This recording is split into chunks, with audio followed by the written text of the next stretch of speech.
Hey, how's it going? I'm just going to make a short video on all the equipment that I use for a 50k race. I'm running the Howum tomorrow, representing Team Colostomy UK, a great rugby team based around getting people with stomas active again.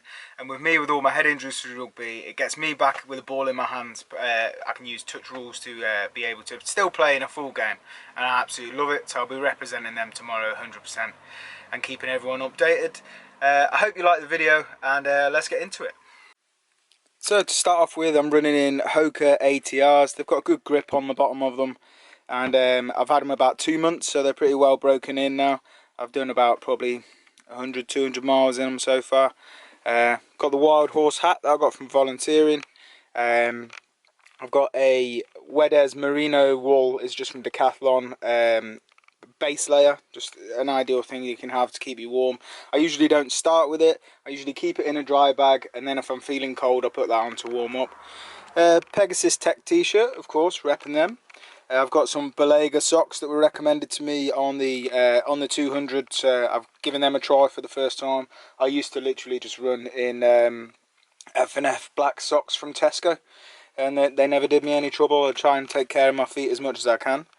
I managed to pick these bad boys up. These are Domios shorts, but they actually have your underlayer built into them, and I find them to be quite comfortable. They've got a nice thick waistband, and I found that I was literally over the 40-50 milers, my skin was breaking down on my lower back, and probably because I didn't have a tramp stamp tattoo to protect me there.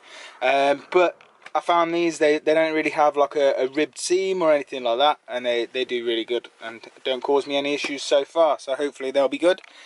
I've got the Camelbag 2 litre. There's checkpoints every 7 or 8 miles in this race, so you don't need to carry 3 litres plus during a race, so I tend to just keep it topped up at 2 litres, and if it's going to be a long section, I know that's going to be enough for me. My old faithful Kalenji pack. I've used this race vest in every ultramarathon I've ever done. So race tomorrow being number 10, I've gone as high as 52 miles, and it's been perfect for all of them. It's never had any faults, it's never worn at the seams or anything like that. It's a great buy, and it was only about 30 quid, so in comparison to how much they cost across the different brands and things, if you're looking for a cheaper alternative, Kalenji from Decathlon, an absolute must.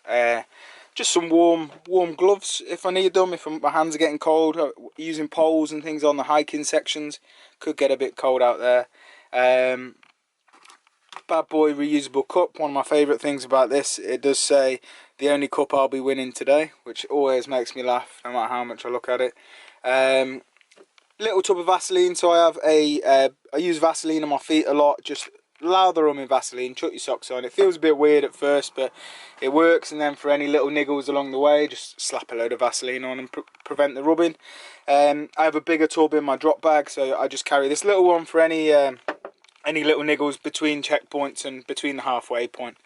I started using, so I used to use SIS, and I'm now using High Five. I find that the SIS are a bit gloopy, and especially if they've been in your bag for a while and things, they basically taste like drinking cum, and they taste awful. These ones, they're more like a shoot of juice, like a shot of orange juice or something like that. They're very thin, they're very palatable for me, they get on with my stomach, hopefully. We'll come into that in a second. And basically what I do is I have one every hour, and plus extra nutrition from aid stations, or I take some food with me as well.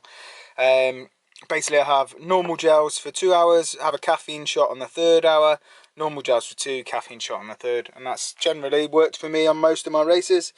Mobile phone, backup sat nav on there, GPS and phone calls if you need them, if you have signal. Real game changer for me, the Coros Apex Pro.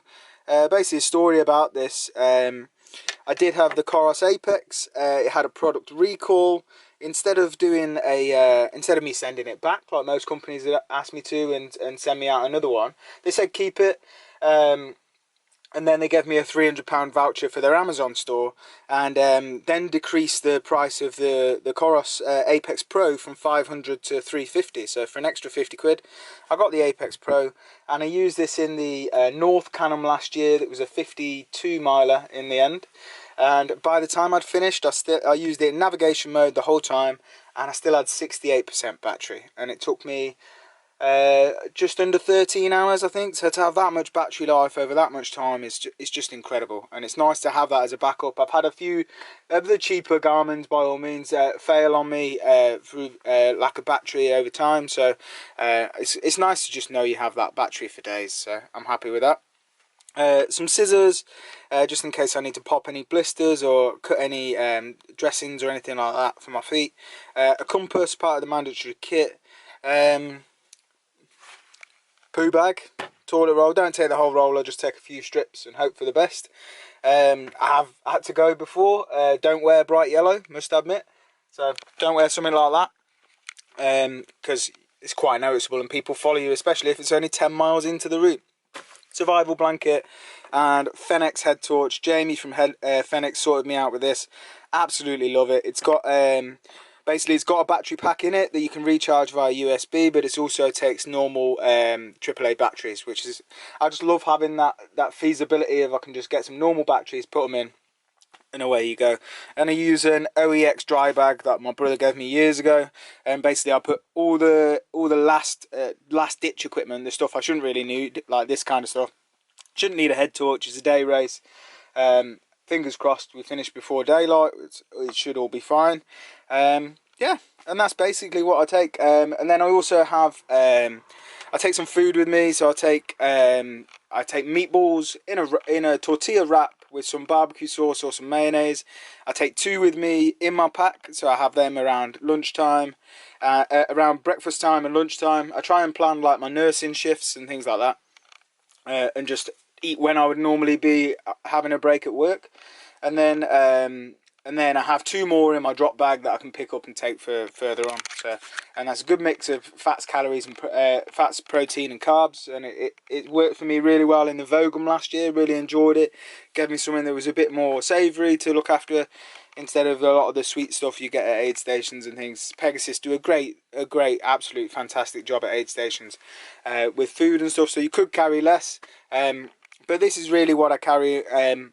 With the aid stations being short, this gets me through. So I'll definitely be carrying more in the 200. But this is my setup for a 50k. I hope it helps people and just gives them an idea of what you need to carry, what you don't. And yeah, I'm looking forward to it. I'm running with Kevin Madden, a friend of mine that I met volunteering at the 200. He's doing the slam that I did last year, so it's going to be great to get him through another race and tick another one off the list. I'll keep you posted on how it goes, and I'll do a video, as I say, a bit later on what I keep in my drop bag. Just a couple more things I forgot to mention. I like Snickers bars, so I just got a couple of knockoff Snickers bars to carry with me. I always live by the moniker low mood, eat food, so if you're feeling a bit shit, eat some real food and you'll feel a little bit better.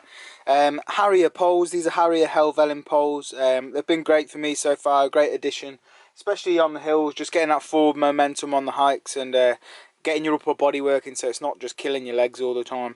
Really enjoyed those. Great customer service. I need to send them back for a little issue, and they've been great with that, but I just need to use them for the race tomorrow first. And I've got a waterproof jacket. Obviously expected to rain quite a bit tomorrow and thunderstorms and things, so I've got a higher state. It's nice and lightweight. I've got a slightly thicker one for later on that I keep in my drop bag, just because I normally get a little bit colder towards the end of a race, so and I should be okay with this in the start of the race. So that's what I take for a 50k. Hopefully it'll all be sound. It should take me about 8 hours. I'm not the fastest ultra runner, but I always finish, and that's the main thing. Hope you enjoyed the video. Leave a comment down below if you use any different kit, or you think you could recommend I should get something that you use. Let me know. Have a good one.